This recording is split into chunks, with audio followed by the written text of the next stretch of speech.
Okay, we're going to try this again. My computer seems to be fritzing out. So I have my phone. We have our backup camera going on. So please let me know if you can hear me and if you're connecting with me here.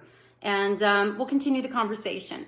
So as I was talking about a couple weeks ago, I posted a Facebook question. What would you do if you hit the lottery?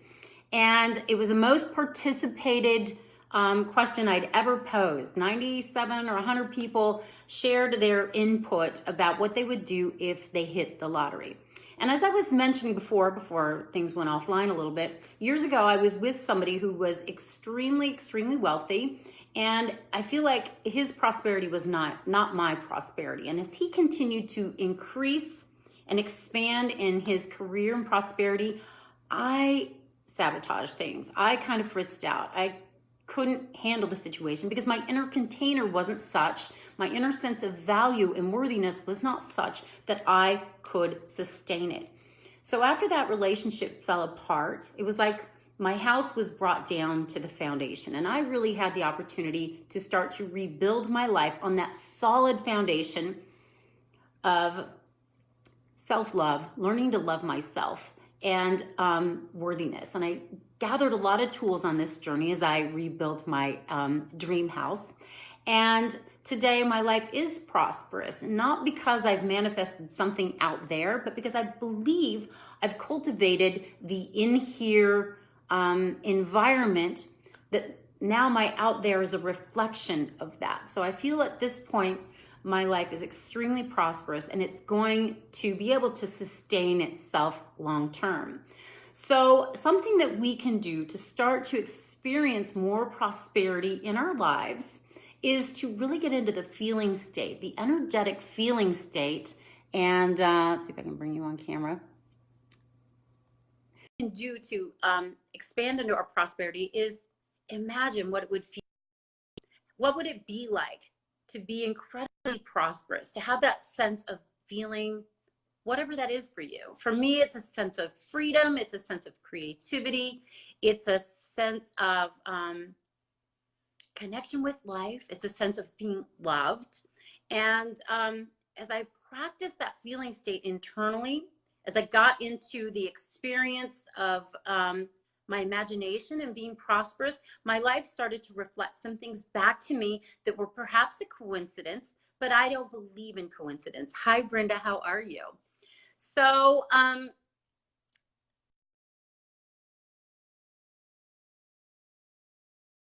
I would do is just imagine what it would feel like to experience infinite prosperity. And sometimes if I went too big, like say I hit the lottery for 90 million, that was too much. But I could handle making $3,000 for a painting of mine. And I got into the feeling state, what would that be like to paint a painting and somebody wants to give me $3,000 for this painting? And at first it was a little bit, it caused a little bit of anxiety, but then I relaxed and received it. I opened my inner container and graciously received it. I'm great, Brenda. Thank you for asking. And then I expanded. What would it be like to manifest $5,000 for a painting, or $10,000 for a painting? Or what if now somebody's handing me a check for $40,000 or $90,000? And as I experienced those things in my inner reality with my imagination, things in my life started to shift. It was interesting. The equity in my condo went up. People were paying me to do things that it was so much fun. I'd like to do it. I would do it for free, but it was really lovely to be compensated for it. And another thing that came up a lot with this post was people wanting to be philanthropic. It's like, oh, if I hit the lottery, I would be helping this cause, and I would be helping that cause, and I would be donating, and I would be tithing. Sometimes so that they can increase into larger things. Somebody had asked me when I was still in my poverty, what would you do if you manifested a lot of money? I was philanthropic. I was generous. But you know what? We can't wait until we hit the lottery to be generous. We need to practice our generosity and expand our inner container, both with giving and receiving. And that is how we crawl, then we walk, and then we run, and then we fly. Does that make sense? So I think I wrote this in my book, Manifesting Prosperity from the Inside Out, with somebody extremely wealthy. He goes, if I didn't tithe on a dollar, if I didn't tithe 10 cents from every dollar, I wouldn't have been able to tithe on the hundreds of thousands of dollars with my millions of dollars. He had to expand his ability to give generously so that he give more generously, so he could receive graciously. Does that make sense? So when I was considering, well, if I'm ever wealthy again, I'm going to be generous and I'm going to tithe. I'm going to tip better. I'm going to help save the whales. I'm going to do some things for my family. Yes, generosity is a spirit where it begins for my sister and for me. I was a little bit energetically stingy because I felt I was in such deficit. I had to hold on to every nickel. I had to hold on to every dime. And then I thought, when I'm wealthy, then I'll be generous. You got to be generous with the small things before the big things can happen. So we need to be able to give in small ways so that those small ways can expand. And then again, receive graciously, give generously, receive graciously, give generously. So whether you're making $100 a week or $1,000 a week, or $1 million a week, how can you be generous? If you're only making $100 a week, you can tithe $10. You can share $10. And what you'll find is, as we give what we want to receive, do the things you would do if you were rich. Get into the feeling state, get into that sense of feeling. For me, I'm going to share what it was for me. And if you'd like, you can make some comments about what it is for you. For me, why did I want prosperity? Why did I want to be wealthy? First of all, it was because I didn't want to worry. I don't want to worry. I want that sense of freedom. I want that sense of peace. Well, I needed to practice getting into that sense of freedom and peace. Don't wait for the money to come to get into that feeling state. Feel it now. Feel it now. So I would practice. That would be a meditation, getting into that sense of feeling prosperous and free. I imagine having a couple $100,000 in my account so I don't have to worry. And I just got into the feeling state. What would that be like to have that kind of prosperity? And it feels like light to me. It feels expansive. It feels, what do you think, Brenda? I have to go to exercise and we'll look at it after this. If I hit the lottery, you would have a house in my area. That's hysterical. I do love my area. But I have had to expand to get into that space. So again, we crawl before we walk, before we run, before we fly. So what are some small things that you can do that would exemplify the big things that you would do if you hit the lottery? For me, again, it was feeling free. It was feeling peaceful. It was being generous. Waitresses or my manicurist or my facialist. It was tithing. What matters to me? Save the horses, save the whales. How can I do small donations to these things that matter? How can I be philanthropic in small ways? And it has indeed helped me to increase my prosperity and my ability to be generous and to be of service. So now sometimes I'll have people come to me. This has happened where I'm working with a client and they're in some anxiety or some stress or some discomfort, and they can't get into the feeling state. They're so far removed from alignment with their soul, is how I articulate it, or that sense of being able to imagine being free or prosperous. So this is another exercise that has helped me a lot. So say, for instance, you're having some anxiety, you're having a lot of worry, okay? So I want you to scan your body. Where are you holding this? Where are you holding your stress, your anxiety, or your worry? For me, often it tends to be in the upper part of my stomach, and I will get a sense of it. And then I will try to get a sense of, what color is this? What is the temperature? What is the texture? So if you have any anxiety, if you have any worry, if you have any discomfort in your body, and this can be physical or it can be emotional, or it can be anything. It could just be energetic.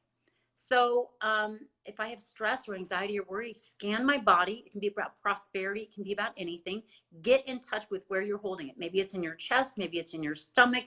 Maybe it's in your shoulders, your neck, your head, your buns, your calves, wherever you sense that anxiety or worry. Get a sense of it. Really tune into it. What is the color? What is the shape? What is the texture? Is it hot? Is it cold?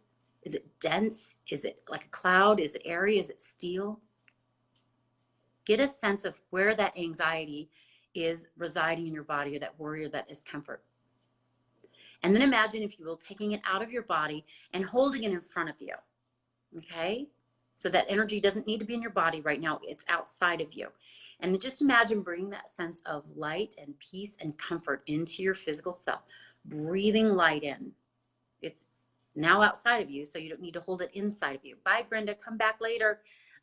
Your gut. Okay, so Ashley, just get in touch with that energy in your gut. What color is it? What shape is it? What texture is it? And then imagine, if you will, bringing that outside of your body and holding it in front of you. Whatever color it is, whatever shape it is. And now breathe light into your body. Breathe peace and comfort into your physical self. And this energy that was in your body is now outside of you.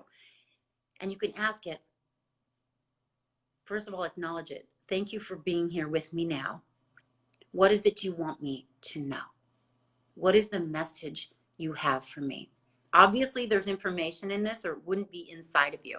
There's always an opportunity to learn from our discomfort. There's always an opportunity to garner the wisdom of our hurts or anxiety or challenges, physically, mentally, emotionally, or spiritually. I would do this around money. I had a bunch of knots in my stomach, like crocheted knots, really tight knots. So it would be outside my body, and would ask it, what is it you want me to know?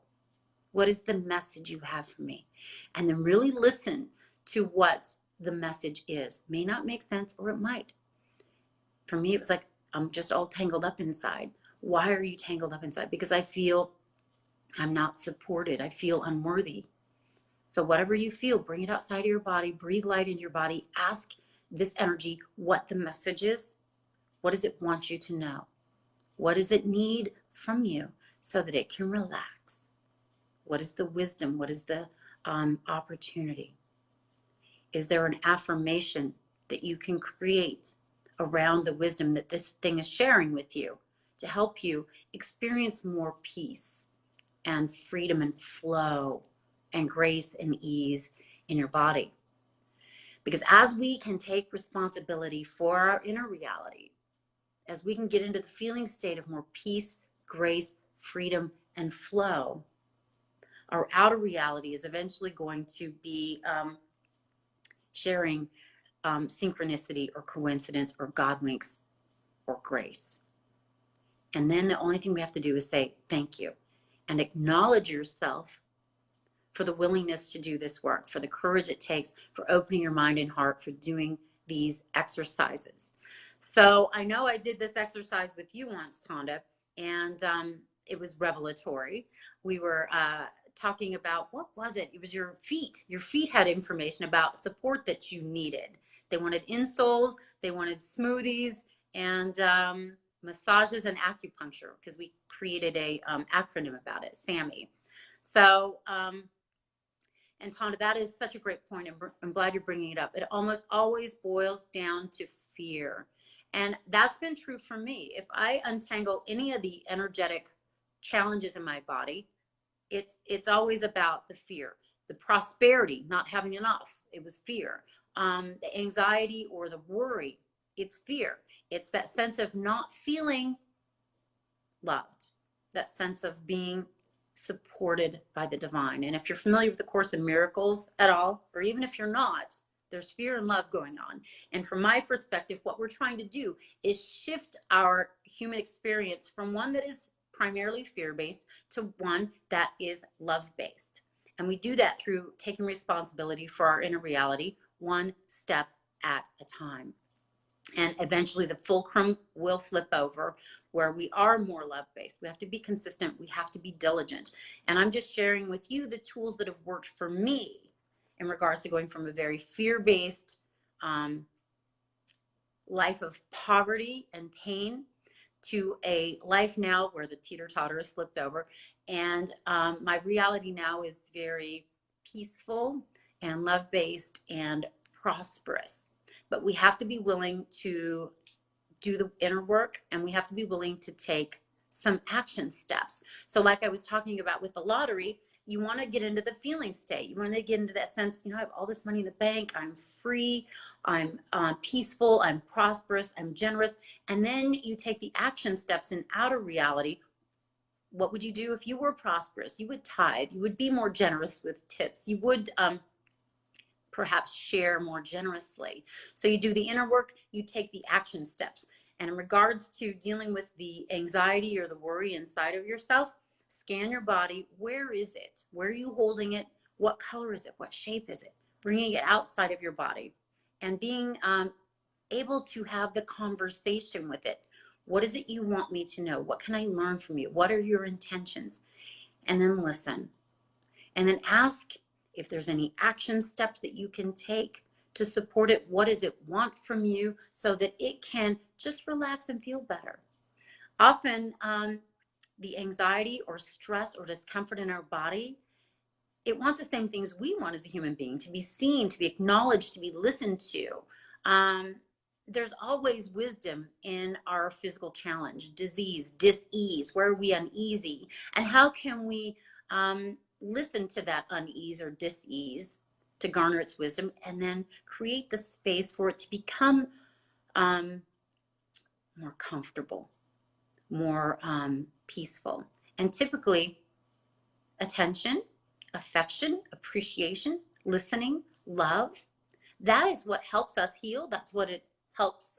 It helps us to expand in our lives. It helps us tip the teeter-totter over from a fear-based life to a love-based life. I also talk about most of the people on planet Earth living under the cloud line. And as we do our healing work, as we bring love and compassion to the places inside that hurt, as we get into that place of connection, peace, and freedom inside of ourselves and cultivate that relationship with that something greater, we start to ascend in our consciousness. We go higher. We get above the cloud line, where it's blue skies, where it's a lot of grace, God winks, coincidence, synchronicity, support, peace, love.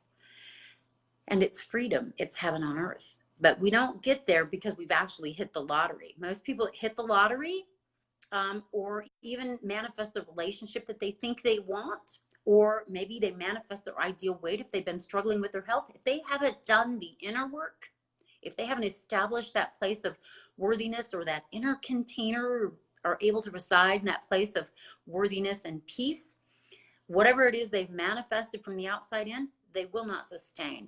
Most people that hit the lottery, the percentage was staggering in regards to the people that were able to sustain it versus the people that were not. And it was an enormous percentage, like 80%, I believe it was, the people that hit the prosperity that end up in the same place that they were before they hit the lottery.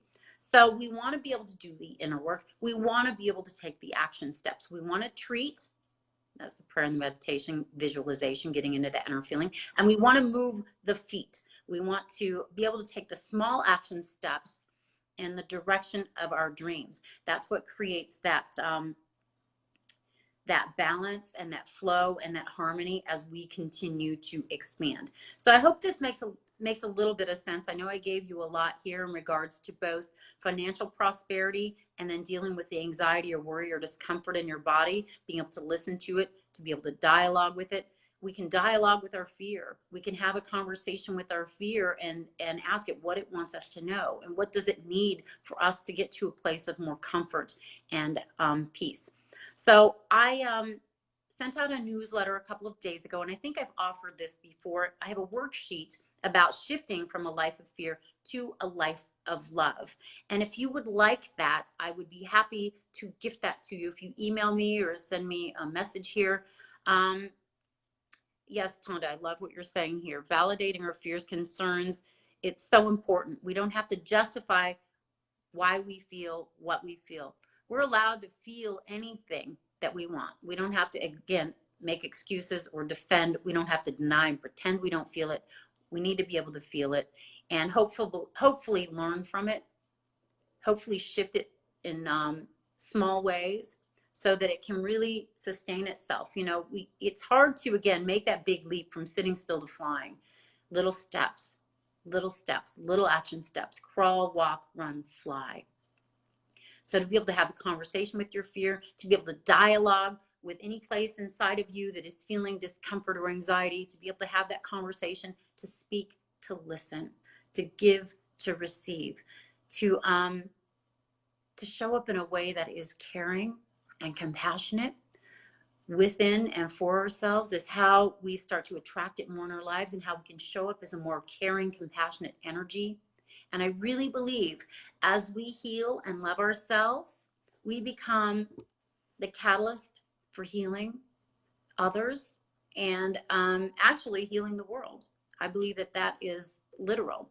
So you're welcome, Tanya. You're very sweet to say that. And it is manageable. Sometimes we can get into a state and place of overwhelmment where life feels like too much. And for me, I would do blankets over the head days, phase 2 days, dirt clod days. I used to say my life was a string of dirt clods. But as I did these little things, started to work with these little tools, do the inner work, take the little action steps, my life became more like a string of pearls rather than a string of dirt clods. But there was a shift. Just like there's a shift in the teeter-totter flipping over, just like there's a shift in moving from below to above the cloud line.